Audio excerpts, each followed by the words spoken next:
Friends, నేను మీ ధర్మతేజాని. ఇప్పుడు నేను ప్రమాదాలు, వాటి నివారణ గురించి చెప్పబోతున్నాను. ప్రమాదం ప్రమాదం ప్రమాదం ప్రమాదం అన్న మాట వినగానే ప్రజలకు ఆందోళన కలుగుతుంది. ప్రతి సంవత్సరం మన భారతదేశంలో 50,000 రోడ్డు ప్రమాదాలు జరుగుతున్నాయి. దీనికి ముఖ్య కారణం మన నిర్లక్ష్యం. మన ప్రభుత్వం ప్రమాదాల నివారణ కొరకు ఎన్నో నిబంధనలు తీసుకువచ్చింది. అందులో అతి ముఖ్యమైనది అతి వేగం అత్యంత ప్రమాదకరం. ఈ మాటని ప్రతి చోట చెబుతున్నప్పటికీ యువత ఈ మాటని పెడచవ్విన పెట్టి అతి ఉత్సాహంతో వాహనాలను వేగంగా నడిపించి వారి జీవితాలను నష్టపోతున్నారు. కొన్ని సందర్భాలలో వేరే వారి ప్రాణాలకు కూడా నష్టం కలిగిస్తున్నారు. మద్యం సేవించి వాహనాలను నడపరాదు.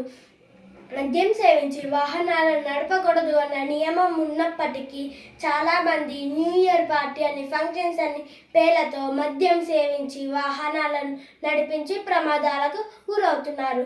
ట్రాఫిక్ రూల్స్ పాటించకపోవటం ప్రమాదాలకు అతి ముఖ్య కారణం.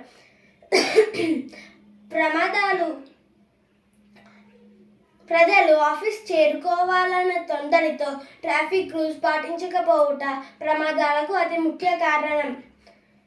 హెల్మెట్ ధరించడం వలన బండి వలన జరిగే ప్రమాదాలను అరికట్టవచ్చును.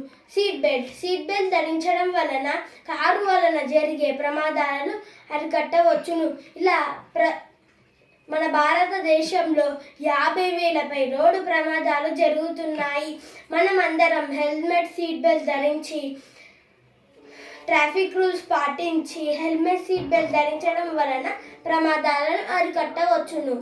ఇప్పుడు మనము ట్రాఫిక్ రూల్స్ వీటి వల్ల జరిగే ప్రమాదం గురించి విన్నాము. ఇప్పుడు మనం ఫోన్ వలన జరిగే ప్రమాదం గురించి చెప్పబోతున్నాను. యువత ఈ మధ్య కాలంలో సెల్ ఫోన్ వాడడం చాలా ఎక్కువ అయ్యింది. తమ వీడియోస్కి లైక్స్ రావాలని, సబ్స్క్రైబ్ కావాలని ప్రమాదకరమైన స్థలాలకు వెళ్ళి తమ ప్రాణాలను నష్టపోతున్నారు.